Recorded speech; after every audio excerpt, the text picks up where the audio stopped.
As my heir, William now assumes the Scottish titles which have meant so much to me. He succeeds me as Duke of Cornwall and takes on the responsibilities for the Duchy of Cornwall. The world anticipated custom, moderation, and symbolism when the palace's doors opened. Rather, history gently twisted. Instead of stepping forward as heirs in waiting, William and Catherine did, so as individuals already bearing the weight of the throne, their presence full of finality and authority. Power seemed to reorganize itself in front of the cameras, with every gesture seeming purposeful and every smile full of significance. Royal insiders silently observed long-held beliefs crumble. Instead, what appeared to be a ceremonial presence seemed to be the most obvious indication, yet that a new rule was beginning to take shape. Westminster Abbey's stained glass let in gentle morning light, which settled on stone that had seen centuries of strength, promise, and unpredictability. The event, which was formally presented as a blessing service, was thoughtfully planned to communicate non-verbally. After months of unrelenting rumors about King Charles's health, which had accompanied him since his coronation in May 2023, the court was under increasing pressure to project stability by early 2025. The message was clear. The future of the crown was already planned, and it remained stable. Prince William and Catherine, who were purposefully positioned as the monarchy's next pillars, were at the center of that statement. The restless edge of William's youth had been replaced by a controlled stillness molded by decades of expectation, making him appear composed to the point of distance. He now held himself like a man completely aware of what was ahead, having learnt discipline from his father and patience from Queen Elizabeth II. Beside him, Catherine silently ruled the room. Her image had changed since her return to public life in 2024 due to health issues. She no longer exuded gentle reserve, but now exuded commitment. Every aspect of her presence conveyed confidence and perseverance. But tension persisted underneath the glossy exterior. Conversations regarding succession had become less speculative in secret chambers from Buckingham Palace to Windsor Castle. Although the ostensible purpose of the service, which was described as continuity, was to put an end to those conversations, symbols have power, and even silence may speak. As ceremonial music reverberated around the monastery, and key officials took their seats, attention turned to a noticeably empty area. Expected to enter with the king as a symbol of solidarity, Queen Camilla failed to show up. The absence was small but noticeable, and such a divergence held weight in a precision-driven organization. Internal dynamics had changed as a result of Camilla's protracted transformation from outsider to consort, especially with William. She had demonstrated a stronger sense of power after Queen Elizabeth II's death in 2022, resolved to define rather than blend into her job. Catherine instinctively adjusted, her presence growing to maintain the optical equilibrium, whereas William detected the disturbance instantly and responded in a controlled but telling manner. The empty chair represented unresolved conflicts over visibility and influence inside a modernizing monarchy, which was more than just a delay to those who were familiar with court undercurrents. The moment revealed what meticulously prepared events frequently hide, but the abbey remained serene, almost reverent. Although the crown gave the impression of certainty, power struggles continued inside its gates. Instead, what was intended to reassure showed how brittle symbols can be when unity falters, even momentarily.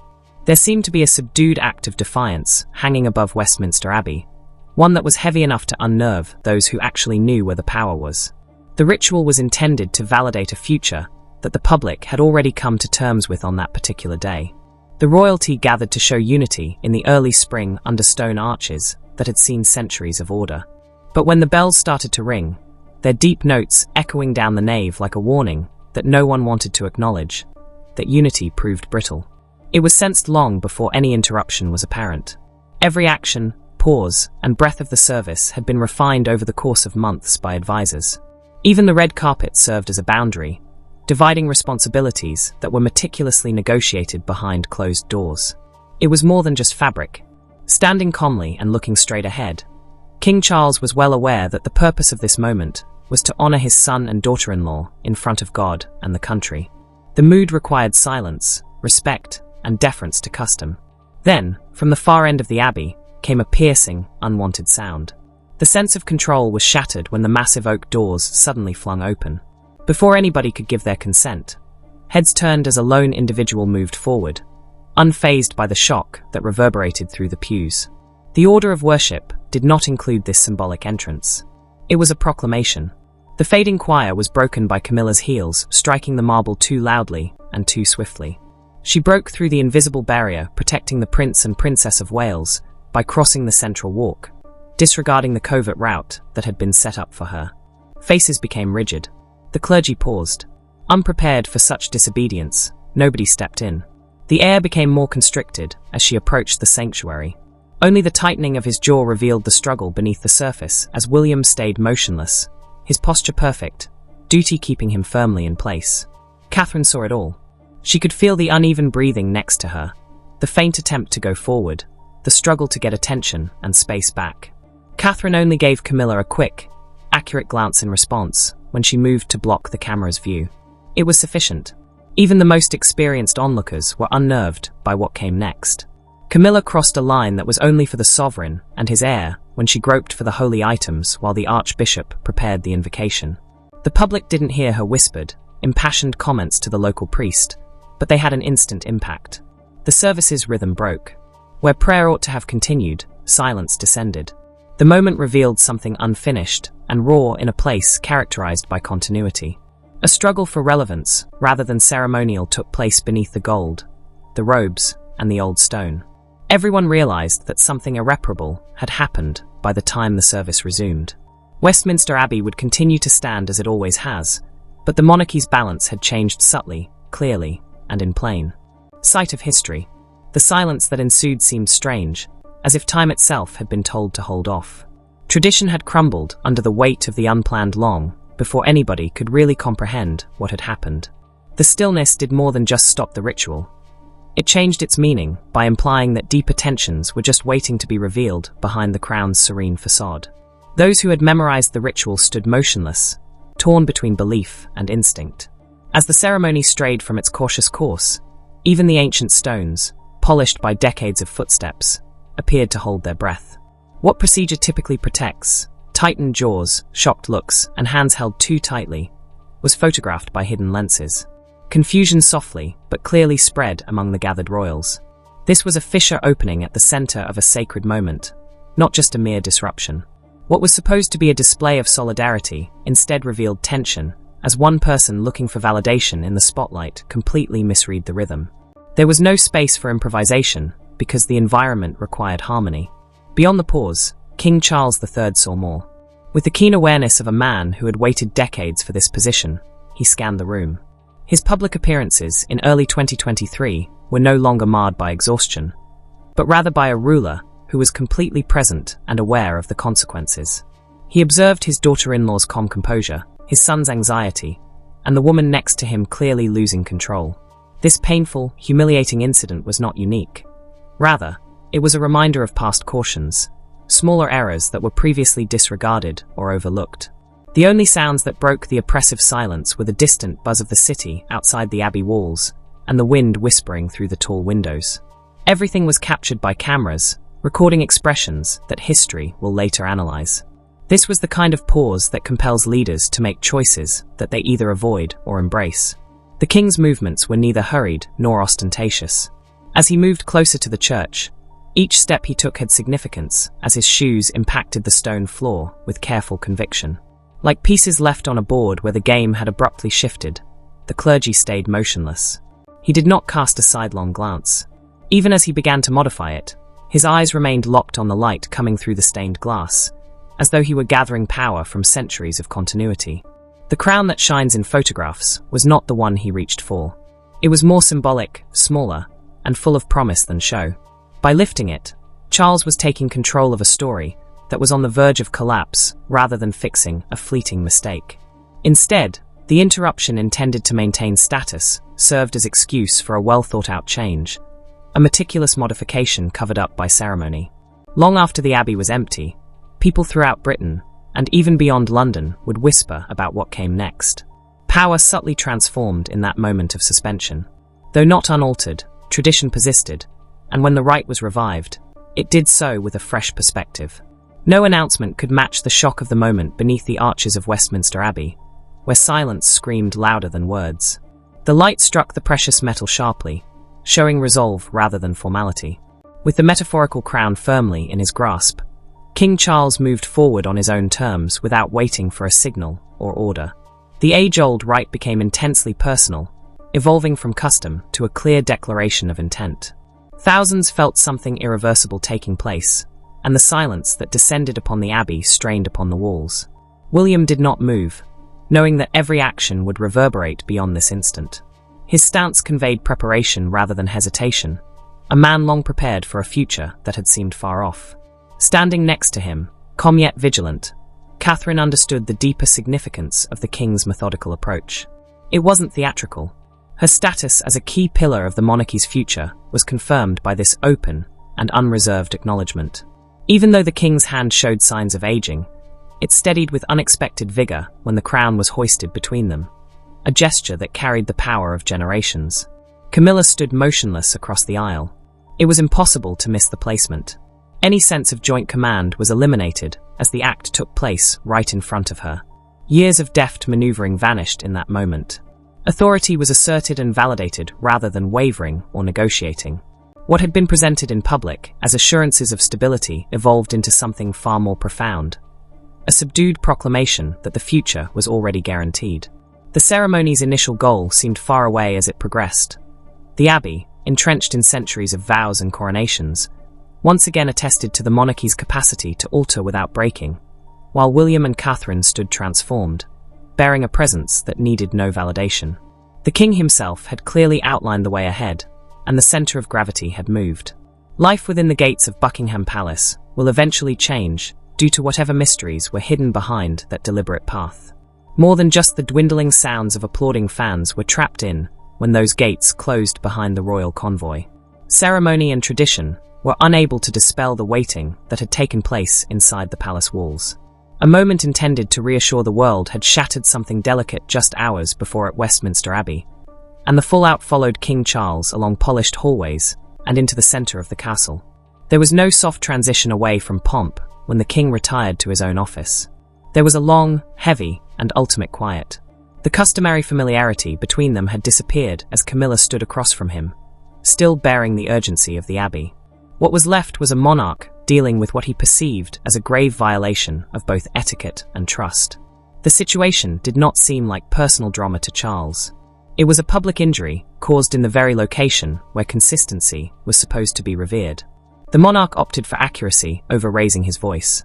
At a time when stability was crucial, he perceived the events at Westminster as a threat to the monarchy's reputation, guided by recollections of his late mother's discipline and decades of restraint. Calmly, he consulted programs that had been planned months in advance, including Trooping the Colour, diplomatic engagements, and international tours intended to demonstrate solidarity. Changes were made one by one. Roles were redistributed, names were struck out, and decisions were made with silent authority. Senior aides and private secretaries quickly carried out orders, and by the end of the afternoon, Camilla's public presence had drastically decreased. Although her title persisted, the power associated with it was purposefully limited. The message reverberated throughout the palace. It was controlled distance rather than dismissal. In other places, Prince William and Catherine were called in as anchors rather than observers. Responsibility was no longer theoretical when the king spoke to his son. The Prince and Princess of Wales were then entrusted with organising important royal appearances and developing public messaging. With a focus on confidence and clarity, the monarchy's future was being presented with purpose. By nighttime, long-standing expectations were being rewritten in real time as staff members discreetly altered documents. New timetables were shared, and murmurs flowed through the hallways. Under the leadership of a monarch committed to upholding the institution over personal allegiance, tradition bent without breaking. Power continued to change behind closed doors as the palace fell into a purposeful silence. The monarchy did not descend into chaos during the event at Westminster Abbey in early 2024. Rather, it moved with a serene urgency, as if it were a mechanism making a course correction. Routines were altered, orders were sent swiftly, and authority was firmly redirected toward Kensington Palace rather than announced. William's offices became extraordinarily busy in a few days. Before morning, reports and briefings arrived, indicating that this was a real-time exercise of authority rather than a practice for the future. William tackled the task with a discipline-driven, well-prepared attitude. Decisions were made more clearly, meetings were shorter, and hesitation vanished. Catherine changed the monarchy's external voice alongside him. She went beyond symbols and actively participated in communication and strategy. Every aspect was purposeful, providing assurance without compromising standards and warmth without softness. Her presence stabilized public trust during a time when uncertainty may have eroded it, reaffirming the crown's continued relevance and security. The difference was striking elsewhere. Camilla's world became more constrained at Clarence House. Schedules began to include her name less frequently, and invites that were formally expected were seldom or carefully curtailed. Her absence from significant state events was no longer inconspicuous by the middle of 2024. Not only did visibility decline, but so did influence and proximity to the center of power. Even his detractors were taken aback by the clarity with which King Charles behaved. He discreetly empowered his son and daughter-in-law to stabilize a monarchy that had been stressed by years of conflict by choosing moderation over sentiment and prioritizing continuity over personal loyalty. The public's reaction came quickly. The media's focus changed from division to function, and polls showed a resurgence of confidence. As Catherine created connection, William supplied direction, and Charles established authority, commentators spoke of a reset, even a renaissance. The alteration was obvious even though there were no formal pronouncements or speeches announcing change. By summer, the monarchy had shifted to a new pace, with certain figures moving forward and others retreating. It was subtly changed, cautiously guarded, and in line with a future that was already beginning to take shape. The change became more profound behind the scenes. Desks shifted, advisors rotated out, and familiar faces vanished from the corridors of the palace. Younger individuals who supported William and Catherine took the place of those who had previously supported Camilla's influence. The changes just happened until a new culture took hold within the organization. They were not discussed nor defended. What started out as a tense moment in Westminster Abbey solidified into a point of reference discussed in royal circles, signifying acceptance of a new course influenced by both tradition and conflict. The palace no longer felt divided by the beginning of 2024. King Charles looked lighter, relieved of the burden of juggling duty and love. A major issue had been settled by the decision made beneath the arches of the Abbey. Power had realigned, not disappeared or broken. With that realignment, the monarchy advanced, more subdued than before, but with a stronger sense of control over its destiny. The king no longer had to deal with conflicting allegiances, as the future was certain. His own load had been lessened by the metaphorical weight of the crown. The outcome of his reign was now more important to him than its duration. His quiet victory was to ensure stability. He saw in William more than just a son. He saw continuity created under duress, molded by times when the monarchy itself had seemed precarious. Their mutual understanding, which emerged throughout periods of internal conflict, fostered a trust that went beyond custom. Catherine's contribution turned out to be equally important. Her calm demeanor and methodical approach strengthened the impression that the future was beginning to take shape. Together, the Prince and Princess of Wales stood for something thoughtfully planned rather than hastily asserted, directing choices that brought the organization into line with a more comprehensive, long-term vision. The significance of those alterations did not diminish over time. Instead of a cataclysmic upheaval, a recalibration took place. The monarchy shifted its center of gravity and settled into a long-lasting framework. A new command emerged without fanfare or proclamation, changing the dynasty's course and guaranteeing that the next chapter will come with confidence rather than uncertainty. There were no trumpets or official pronouncements from the authorities. Through confidence, silence, and stance, it quietly relaxed. As if the weight of the crown had already found its proper place, William and Catherine navigated public life with a serenity that felt earned rather than practiced. Their appearances had ceased to be symbolic acts of preparedness by the early 2020s. They had repercussions. Every encounter gave the impression that power was now acting steadily in plain sight rather than lurking in the wings. The change was in progress long before Westminster Abbey attracted international attention. William became more noticeable. He listened more than he spoke, but when choices were made, they were made with accuracy. The first people to notice were those closest to the institution. He was no longer just helping the king. Instead, he was putting his ideas into practice and using quiet discipline to create a contemporary monarchy. Catherine added a completely different force to that strength. Her power depended on clarity rather than authority. She led projects, changed public perceptions, and exuded a self-assurance that needed no justification. Collectively, they conveyed an immutable, rather than manufactured, sense of unity. Naturally, public trust followed. Crowds now watched with conviction rather than habit. Suddenly, a monarchy that had been accused of drifting looked to be anchored once more. On the other hand, another figure started to lose significance. Camilla's role was diminished by her absence, rather than by an official order. Clarence's house began to feel less like a hub of activity, and more like a peaceful holding place as her influence and visibility decreased. Once vibrant corridors became still. After the Abbey ceremony, attempts to make an impact only served to widen the gap and turn ambition into loneliness. In the midst of worries about the king's health, that London ceremony, which was presented as reassurance, became something completely else. Instead of calming tensions, it made reality more clear.